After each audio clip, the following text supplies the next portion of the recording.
Nos encontramos en esta jornada, en esta mañana, con el concejal Alejo Pérez, concejal de Unión Cívica Radical, bueno, dentro de Juntos, para hablar un poco de la actualidad. Y esa actualidad nos lleva a la sesión del día de ayer, por lo menos hacer un pequeño resumen. No sé si duró mucho, bueno, nos dirá un pequeño resumen de unos 10-15 minutos. Es difícil por ahí resumir la sesión, pero los temas más sobresalientes y hablar un poco de la actualidad política que día a día nos lleva a analizar y mucho. ¿Cómo le va? ¿Cómo anda, contador? Buen día. Buen día, Gustavo. Buen día a toda la audiencia. Muy bien, muy tranquilo. Bueno, ¿qué temas por lo menos surfearon, por decirlo de algún modo, en el día de ayer en el Consejo Deliberante o algunos de los proyectos presentados por el bloque o los que llevaron debate, por los que nos quiera contar? Bueno, para mí los más relevantes que tienen que ver, o sea, desde nuestro bloque, tienen que ver, uno, en realidad eran dos, pero lo podemos resumir en uno, que tiene que ver con el pedido al Ejecutivo Municipal, al Intendente Golía, de que gestione en la provincia de Buenos Aires o en la Nación o donde considere la obra de la continuidad de la Cuenca D. Para poner un poco en contexto, en el gobierno del doctor Aiola se realizó toda una obra de la Cuenca D, que es la parte noroeste de la ciudad.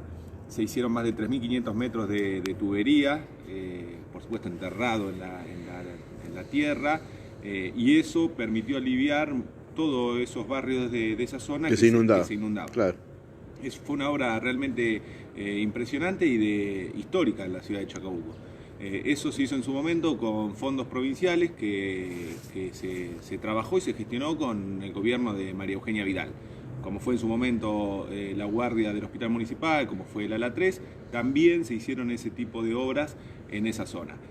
En ese momento también se planteó y se aprobó en hidráulica de la provincia todo lo que es la continuidad de la Cuenca D, que se podría decir que va hacia la Ruta 7, ¿no es cierto?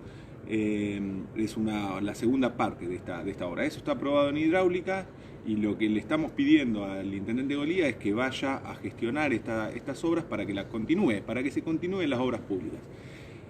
Las políticas públicas, sobre todo después de la situación que vivimos de inundación en la ciudad de Chacabuco, que entendemos que estas cosas se tienen que continuar gobierno tras gobierno. Y de la misma manera le pedimos que gestione también lo que es lo que correspondería a la cuenca del sur de la ciudad, que llamamos Cuenca E, que fue una de las más afectadas en la ciudad de Chacabuco en estas inundaciones, y que también hay un convenio firmado con la provincia, en su momento lo hicimos desde nuestra gestión, para que se empiecen los estudios y bueno, luego poder conseguir los fondos para hacer las obras. Sabemos que son obras muy costosas, que dependemos mucho de la voluntad del gobernador, en este caso, como fue la voluntad de María Eugenia Vidal, pero también de la decisión política del intendente, como la tuvo Aiola en su momento, de ir a pedir por esto.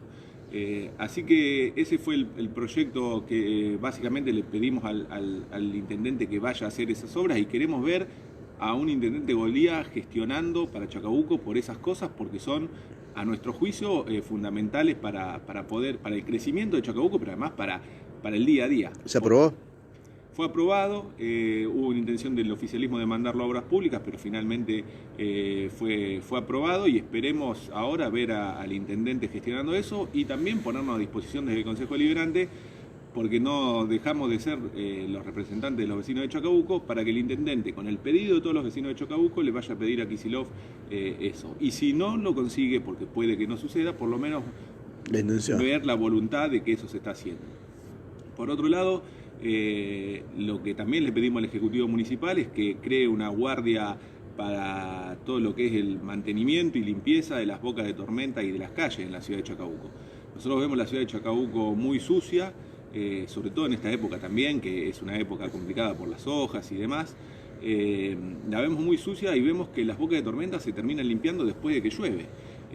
Entonces vemos el trabajo de los trabajadores municipales, vemos el trabajo de las cooperativas que se contratan, pero quien los conduce, quien tiene la responsabilidad de conducir a los trabajadores, los ordena de alguna manera que trabajen después de la inundación. Entonces eso, por supuesto que no tiene ningún beneficio, más que mostrar que se está haciendo algo después de que se inundó la ciudad.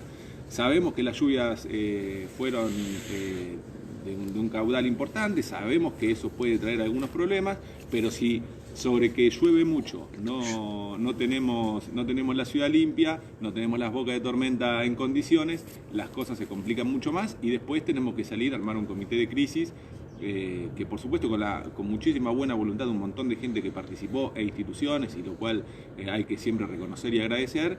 Bueno, la verdad es que es actuar sobre lo que ya sucedió.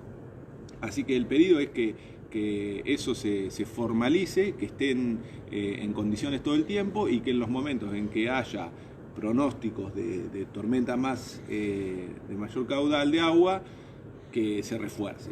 Así que también fue aprobado, esperemos que eso se cumpla y creemos que son cuestiones básicas de la ciudad que ya tendrían que estar resueltas. No, y además, sumado a esto, digamos, el pronóstico del tiempo, el servicio meteorológico realmente viene con los avisos a corto plazo, pegándole, para decirlo de algún modo, ¿no? Entonces me parece que está bueno todo esto para tener la precaución en y este caso, ser previsores, digamos. En este caso, una semana antes ya se veía que se pronosticaba, yo lo venía siguiendo por un tema personal que tenía que ver con una actividad y daba 70 milímetros por día, o sea, después obviamente llovió más, pero ya 70 milímetros es una gran cantidad de agua, pero sobre todo estas cosas no tenemos que esperar a que el pronóstico nos avise, ¿no? Limpiar las bocas de tormenta, limpiar las calles, sería algo natural. Es una cuestión básica y que un intendente tiene que tener resuelto. Así que, bueno, es otro de los pedidos que le hicimos al intendente municipal y que esperemos que tenga respuesta y que la gente lo vea. Por otro lado, también pedimos un informe, lo que tiene que ver con la tasa de seguridad contra incendios.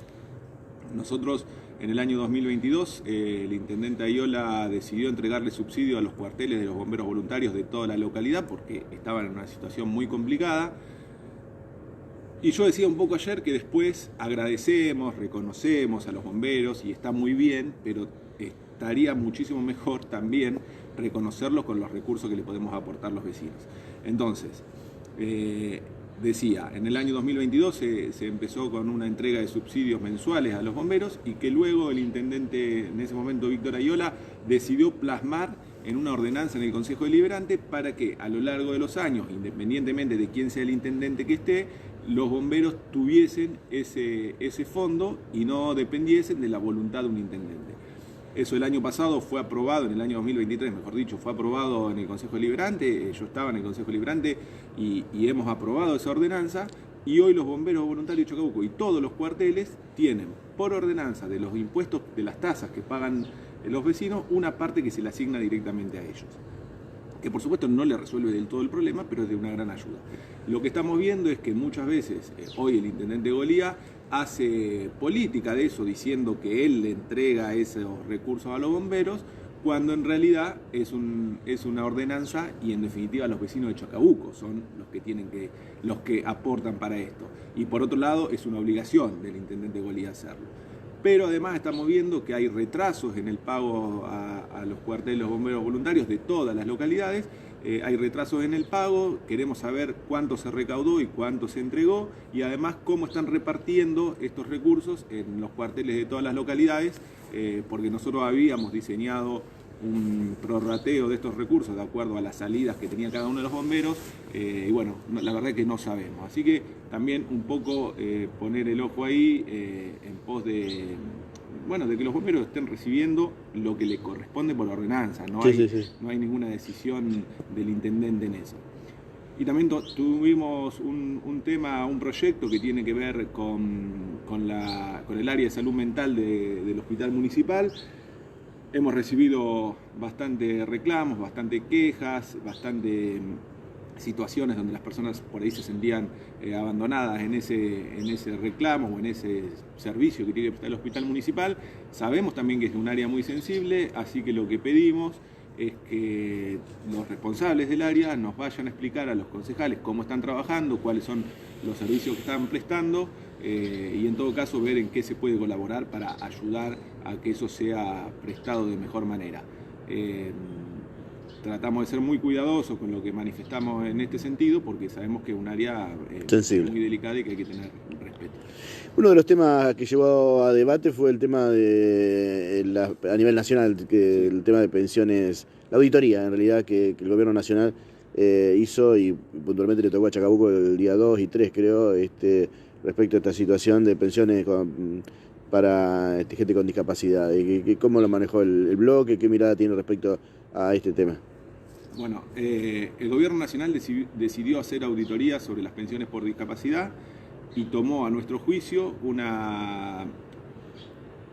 un camino, un proceso que no es el adecuado. Muchísima gente de Chacabuco que está recibiendo estas pensiones tuvo que viajar a Junín para hacer esas auditorías. Lo ideal hubiese sido que por cada ciudad, inclusive trabajando con el departamento ejecutivo, con el área que corresponda, puedan realizar esas auditorías de manera más cómoda para aquellos que la estaban teniendo. Sabemos que el kirchnerismo ha hecho mucho uso y abuso de estas cuestiones, que han tenido curro con las pensiones y con muchísimas otras cosas más. Estamos a favor de que se hagan las auditorías y que no las tengan más las pensiones aquellos que no la necesitan, no la merecen, porque es injusto y además le saca recursos a aquellas personas que sí la necesitan.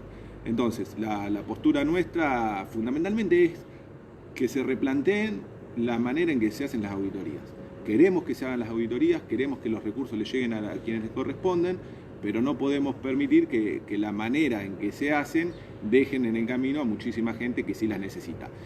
En ese sentido, nosotros lo que estamos viendo es que el gobierno por ahí de Javier Milei, también basándose en cuestiones reales, que es todo el mal manejo que ha tenido el kirchnerismo, intenta desarticular políticas que son beneficiosas para muchísima gente. Entonces, la verdad es que siempre tratamos de poner un equilibrio y un sentido común. No queremos que no haya más pensiones por discapacidad, queremos que existan, pero tampoco queremos que esté el curro que existía en su momento.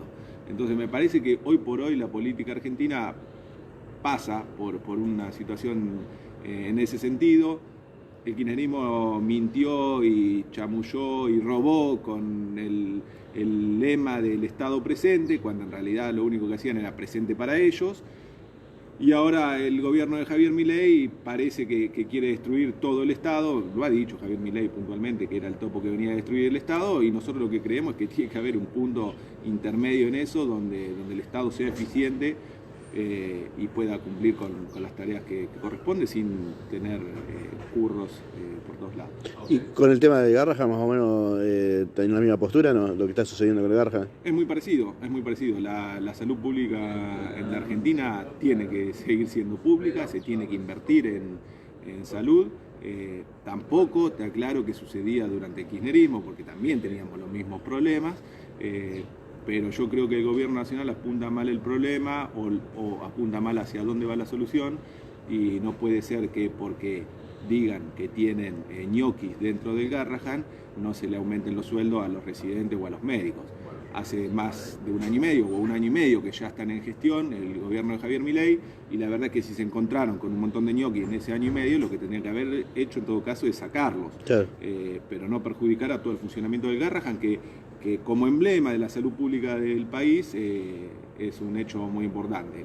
Se sumaron de diferentes hospitales, esperemos que tenga solución rápida, y nuestra postura sigue siendo la misma que en el caso, como fue en las universidades, que queríamos auditorías pero que no se financie la educación pública, como es con las pensiones de discapacidad y como es en la salud.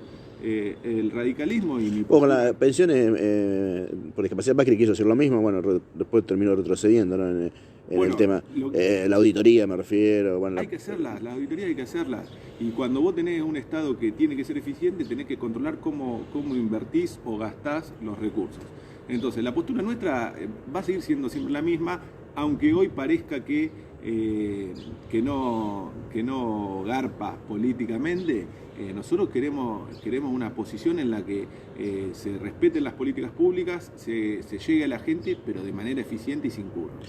Y a pesar de toda esta situación que relatamos, ¿no? Que de estos minutos que venimos hablando, del Garrahan, de las pensiones, del maltrato al periodismo, del maltrato a todo el mundo, del maltrato a la vicepresidenta, del maltrato a Jorge Macri, del maltrato al PRO, del ninguneo al partido político, bueno, ni hablar del radicalismo en su momento, ¿por qué tiene apoyo todavía el presidente? Yo creo que gran parte del apoyo que tiene Javier Milei, en un primer momento y al inicio de su gestión, y cuando ganó las elecciones, es porque la gente no quería más el kirchnerismo, y Javier Milei planteó muy bien discursivamente esto de acabar con la casta y la motosierra para que el Estado no gaste de más en lo que debería gastar. Y por otro lado, creo que todo lo que se ha hecho mal durante todos estos años y involucra a un montón de partidos políticos, no solo el último gobierno kirchnerista masista, que fue creo que el peor de la historia de la vuelta de la democracia para mí, no, creo que involucra a todos, no ha tenido soluciones y le ha dado lugar a políticos como Javier Milei. De todas maneras, creo que tiene algunos puntos, Milei, donde podemos encontrar acuerdos, como decir, tenemos que tener déficit cero, se tiene que acabar los curros, tenemos que ir a la baja de la inflación, no podemos emitir para pagar gastos corrientes, bueno, cuestiones que son macro, que están bien, pero la discusión nuestra y la diferencia es en cómo llegás. O sea, yo quiero llegar a que Argentina tenga déficit cero, pero no podés dejar de cortar la banquina de la Ruta 7 para llegar a eso.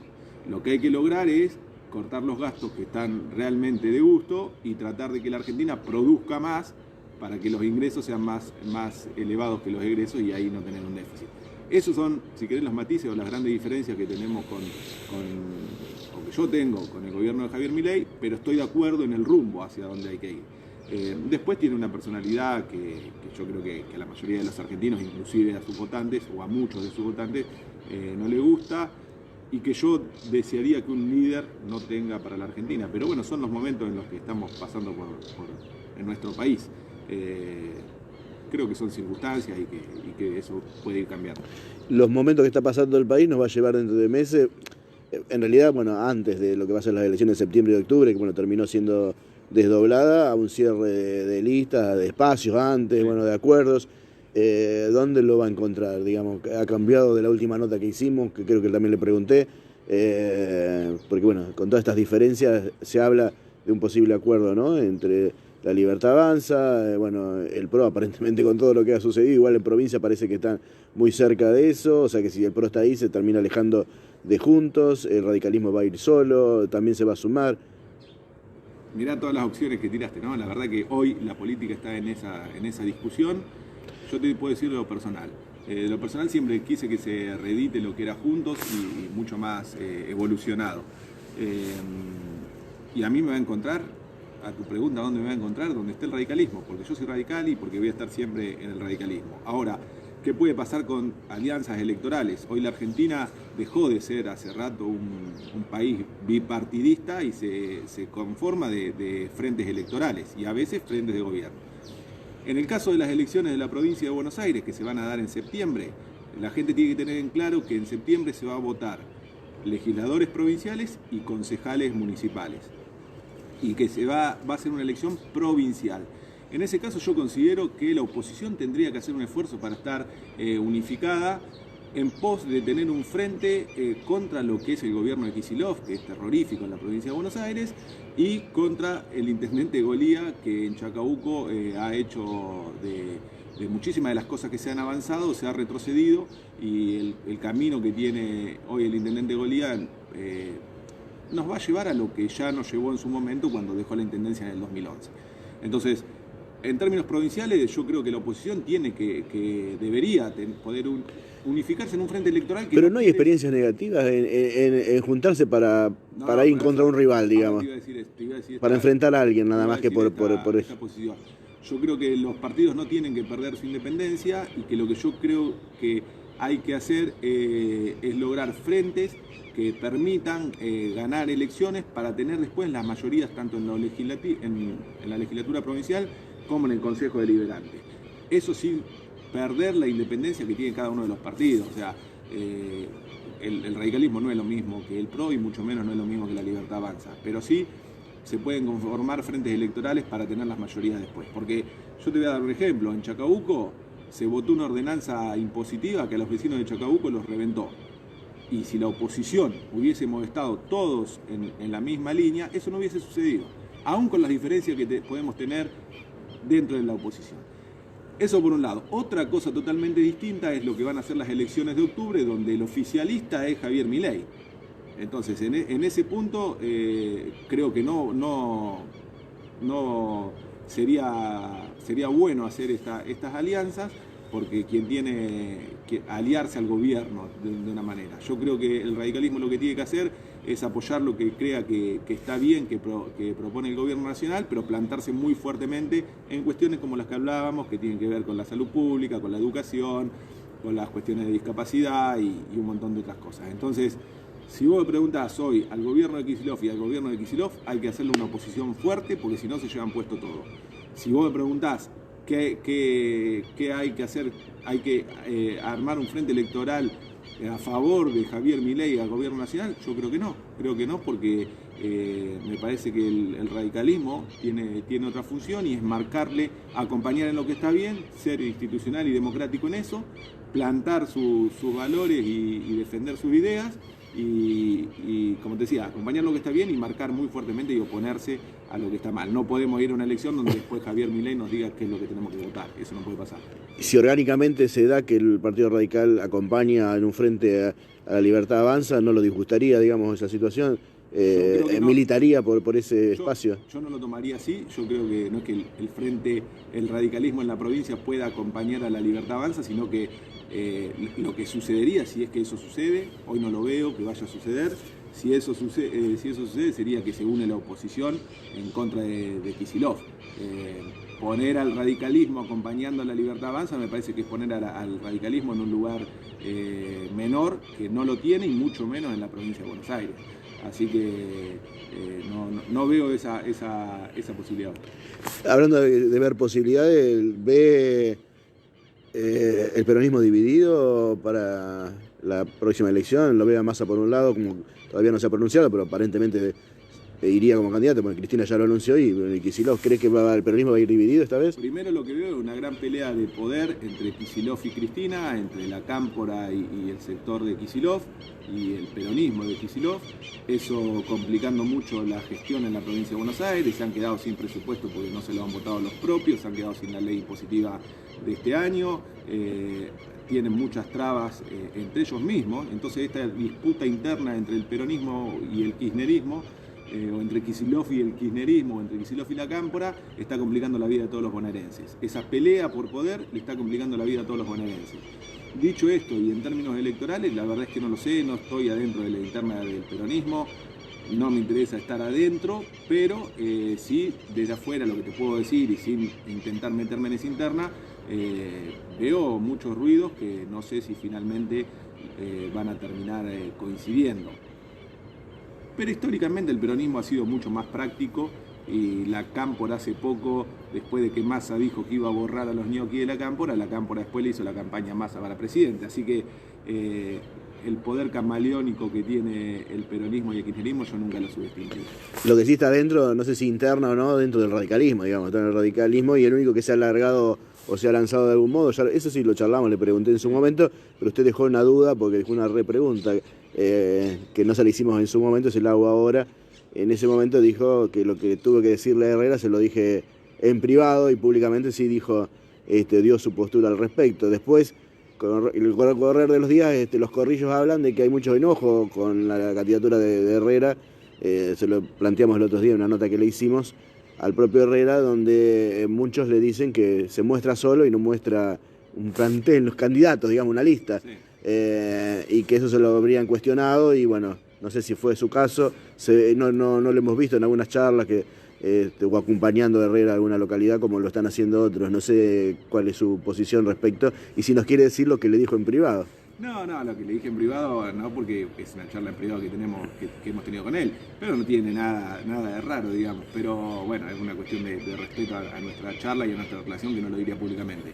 Ahora, en cómo hace la campaña Lisandro, es un tema que seguramente decide él con su grupo de trabajo. Él es radical, yo soy radical, me parece que hay que acompañar las propuestas radicales que surjan, y yo lo dije en su momento, en lo que yo pueda colaborar lo voy a hacer. Me parece Lisandro una persona que es capaz para ser candidato a concejal, y que tiene su trayectoria, y que también tiene todo el derecho a hacerlo y a decirlo.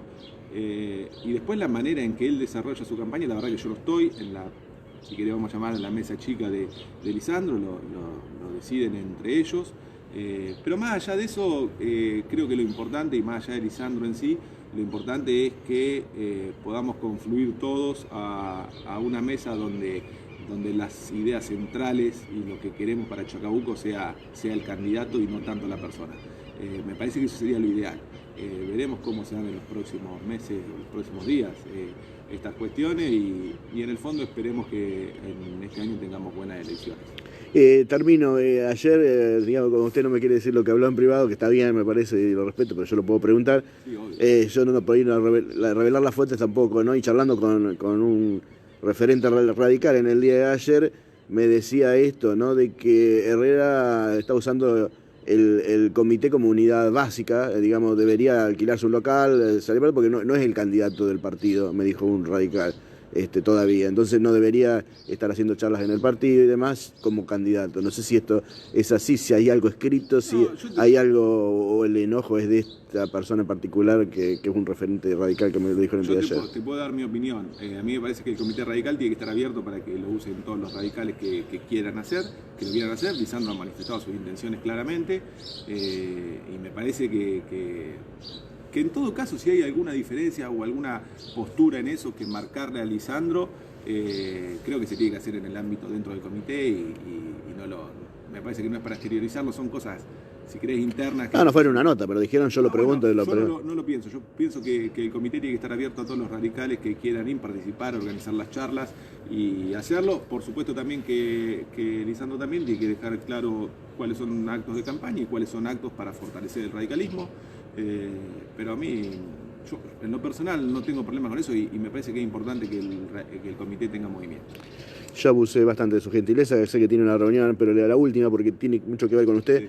Que hizo fuerza dentro del Consejo Deliberante con el tema de que, bueno, el OSEBA ya se había expresado con la cooperativa eléctrica para que facturaran los ítems por separado. Bueno, este mes llegaron las facturas con eso, ¿no? Después de tanto tiempo se logró de que la cooperativa cumpla con lo que dice la ley. En el año 2022, Gustavo, yo manifesté que la cooperativa iba a empezar a cobrar una cuota de capitalización totalmente ilegal y que además estaba cobrando tasas que no podía. Año 2022, pasaron 3 años, la justicia el año pasado nos dio la razón y la cooperativa, recurso tras recurso, fue postergando esta decisión. Me alegra por los vecinos de Chacabuco que esto llegue a buen puerto. Vamos a analizar cuando tengamos la factura de la cooperativa qué es lo que está haciendo y cómo lo está facturando, porque sobre todo es beneficio para el asociado de la cooperativa de que pague lo que corresponda y no que le metan montos indebidos. Así que en buena hora que eso suceda. Yo quiero ver y qué va a pasar con toda la plata que estuvo mal cobrada durante 3 años, cómo la van a devolver, porque de alguna manera van a tener que resarcir a cada uno de los asociados y los consumidores que pagaron durante 3 años, y 3 años muy duros en la Argentina y en Chacabuco, muchísima más plata de la que debería. Seguramente nos quedaron muchos temas, pero bueno, hablamos bastante, hacía mucho que no hablábamos. Gracias, como siempre. No, por favor, gracias a vos y cuando quieras. Saludos.